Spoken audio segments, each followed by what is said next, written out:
ST महामंडळाची श्वेतपत्रिका जाहीर। दरवर्षी 5000 नव्या बस। महाराष्ट्र राज्य मार्ग परिवहन महामंडळाने आपल्या आर्थिक संकटावर एक श्वेतपत्रक जाहीर केलं असून या श्वेतपत्रकात सध्याच्या आर्थिक स्थितीची स्पष्ट मांडणी करत संभाव्य उपाययोजनांची रूपरेषा दिली आहे।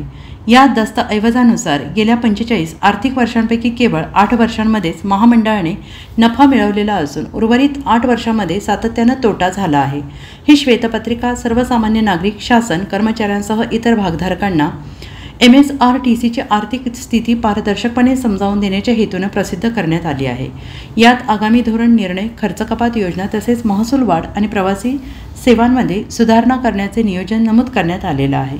महामंडळाच्या शाश्वत प्रगतीसाठी श्वेतपत्रकात महसूल वाढवणे, खर्च कमी करणे आणि प्रवाशांच्या सुरक्षिततेसह सोयीसुविधा वाढवण्यावर भर देण्यात आला आहे। Bureau report, SBN Marathi, Mumbai.